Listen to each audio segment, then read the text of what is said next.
Sahi lisang sitna disturb area ga iroinaba AFSPA leiraklaba Manipur asida soikhiba amasung soikhiba sing ayamadi lamdam asida khundariba jelhau phuruk maktani masina khunai asida thokhaliba human cost development cost social cultural amasung political cost sing asi kiningai oiba machak amani lamdam asida decade kaya ama disturb area gi thakta matam chupagi oina leiraklaba lamdam adugi Jello Prup singin nat saktam punsiron kunairon senbet lon jumba lon lengak lon achumba mayol amada chumna leiba haibasi waithokhtaba mang amasu oi mataw asum tawna miyam khudingna khangnare madudi AFSPA asi sarkar makna semjaba committee amasung commission kayana India gi democracy da yemounaba ek amani masi khudakta repeal tawgadabani haiba asi phanayam kuire Masigi hiramasida tungan ba India gi akhang ahi kaya manasu magi oiba mot kaya masu phungdok nakhi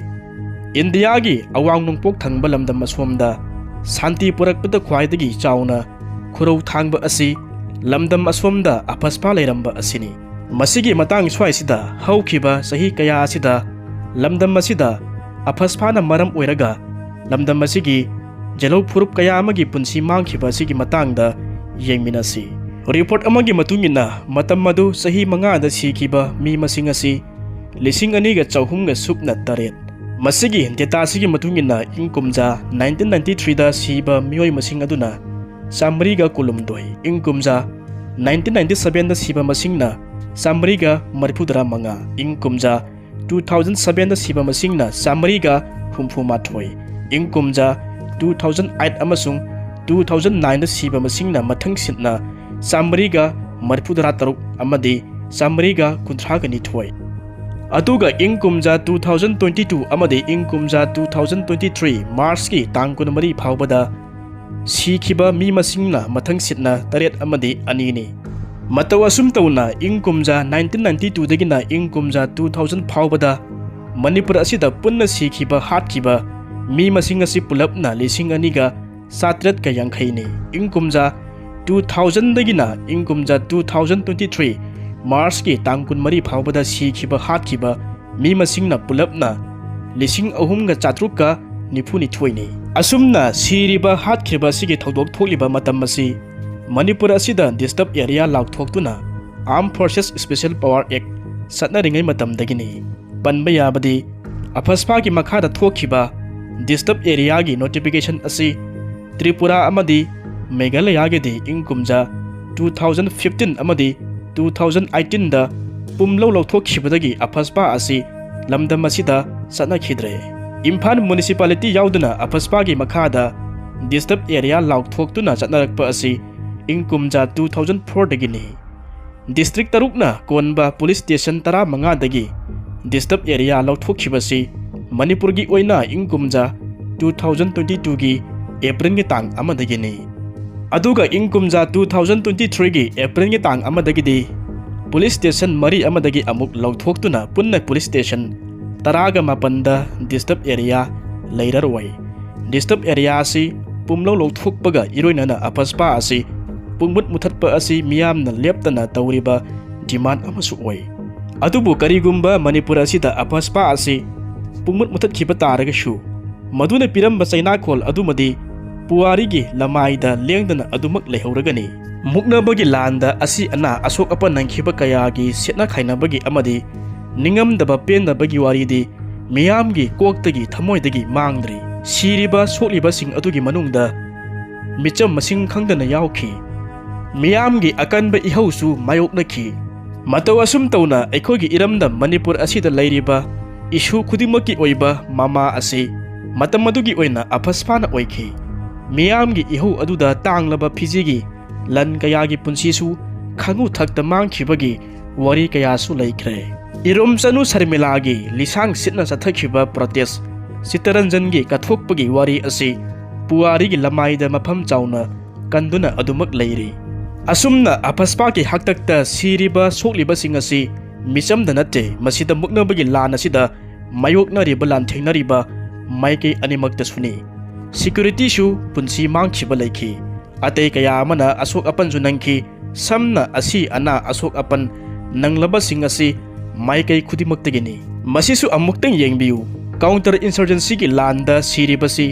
Manipur खक्तदा मियोय लिसिंग तरागी मयादा लेरमलगनी मतव असुम तौना मणिपुर असिदा arm forces special power act असि सनब हेक हौखिबदगी इंग कुमजा 2013 गी अंगनबा सरुक फावबदा हातखिबा सिखिबा मीगी मसिंग असि पुलपना लिसिंग निपान ग चमापन मरिफु हुमदोय यौरे असुमना लमदम असिदा मिसि मिनागी हेंगलकलिबा किनिंगाई ओइबा चांग असि येंगबा तारगदी मणिपुर असि अफ्रीका की लेबाक कोंगो अमसुंग सुदान गुमनी हाइना सांगदमनबा फावबा यारिबा पोटनी तसेंगना हाइरबदा काउंटर इंसर्जेंसी असि लेबाक असिदा अचौबा लान अमगा पांखक ओइरे हंदकता मणिपुर नागालैंड अमसुंग असम याउना इंडिया की नॉर्थ ईस्ट थंगबा स्टेट सिंगी तोंगान तोंगानबा पुलिस स्टेशन की एरिया सिंगदा चटनरिबा AFSPA हाइबदी arm forces special power act असि मखा ताना सांगदोकद्रा नत्रगना सांगदोकलोइद्रा हाइबसिगी मतंगदा येंगसिनबगिदमक्ता मिफम अमा हौखिबा नुमित खरानिसिगी ममांगदा union home minister Amit शाहना preside तौदुना पांगथोखे पनबा याबदि रिव्यू मीटिंग अदुदा मणिपुर की वाफम असि खनरकपदा हौजिक ओइरिबा तंगदु लैतादबा स्टेट असिगी फिबम असिबु लाक्सिनबगिदमक्ता स्टेट असिगी AFSPA असि सनदना लैरिबा पुलिस स्टेशन तरागनिथोय असिदसु AFSPA असि सनहनबगिदमक्ता वाफम पुखतखि तसियंगना करिगुम्बा मफम अमा नत्रगना amada AFSPA असि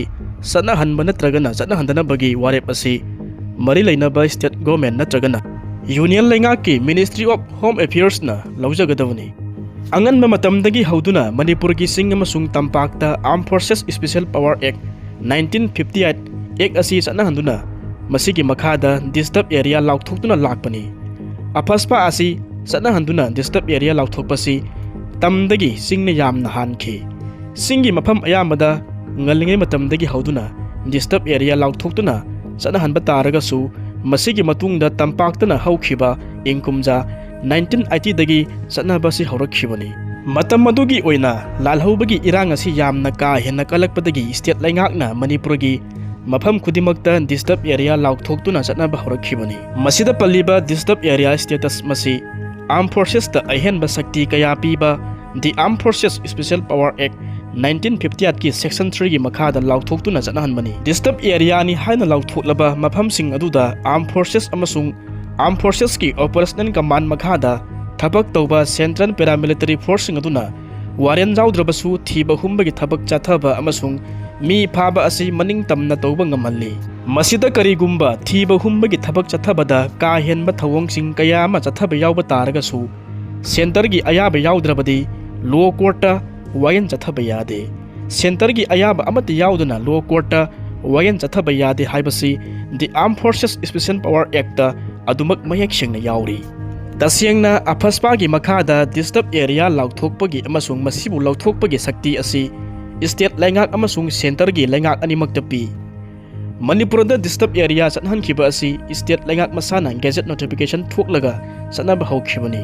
लाउथोकपा असिसु स्टेट लैंगाकना गेजेट नोटिफिकेशन अमा थोकलगा लौथोकपसु ngammi अमरोमदा मणिपुरगा हेक युमथंगनरिबा स्टेट नागालैंड चटनरिबा सिना यूनियन होम मिनिस्ट्री ना गेजेट नोटिफिकेशन थोकलगा चटनहनबनी गवर्नमेंट ऑफ इंडिया गा NSNIM गा सिसफेयर गे एग्रीमेंट साइन तौनदुना शांति के वारी सानबा हौरकलबा मसिगी मतुंगदा नागालैंड गी लैंगाकना वारेप लौदुना डिस्टर्ब एरिया स्टेटस असि लौथोकखिबनी स्टेट गवर्नमेंट ना लौथोखरबा मसिगी मतुंगदा सेंटर ना नोटिफिकेशन अमा थोकलगा मखा ताना डिस्टर्ब एरिया स्टेटस असि सनहंदुना थमलखिबनी मणिपुर की ओइना डिस्टर्ब एरिया स्टेटस असि स्टेट लैंगाक मसाना सनहंजबा ओइबना सुप्रीम कोर्ट की डायरेक्टिव मतुंगिना रिव्यू तौबगी थबकसु मणिपुर गवर्नमेंट ना अदुमक तौदुना लाखिबनी अदुबु मसी ममांग सहिदा रिव्यू तौदुना पुलिस स्टेशन तरुक की एरिया दा अमुक हन्ना डिस्टर्ब एरिया चटनखिबा अदुदी होम मिनिस्ट्री ननी ममांगदसु होम मिनिस्ट्री ना रिव्यू तौरगा पुलिस स्टेशन खरगी जगादगी डिस्टर्ब एरिया स्टेटस लौथोकपसु लैखरबनी ममांग सहीगी नवंबर थादा यूनियन होम मिनिस्ट्री ना रिव्यू तौरगा मणिपुर के पुलिस स्टेशन तरुक की एरिया दा अमुक हन्ना डिस्टर्ब एरिया असि चटनखिबनी हाइरिबा पुलिस स्टेशन सिंग अदुना इम्फाल वेस्ट डिस्ट्रिक्ट की सेकमाय अमसुंग लमसांग इम्फाल ईस्ट डिस्ट्रिक्ट की ओइना लमलाई जिरीबाम डिस्ट्रिक्ट की ओइना जिरीबाम कांगपोकपी डिस्ट्रिक्ट की ओइना लैमखोंग अमसुंग बिष्णुपुर डिस्ट्रिक्ट की ओइना मोइरांगनी Mamang sahigi September gi tang 16 State Home Department na thokpa notification amana state asigi tongan ba district taret ki police station taraga mapan na konsinba mafam sing yauduna Manipur gi atay mafam sing adu da chatnaraga lakhiba disturb area status asi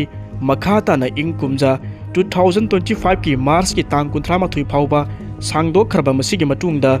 Union Home Ministry na mamang sahigi November thada notification ama thoktuna Sekmai Lamsang Lamlai Jiribam Laimakhong amasung Moirang Police Station gi area da amuk hanna disturb area si satna bahawlakhibani Police Station taruk asida amuk hanna disturb area satnahan khiba masigi matungda hojik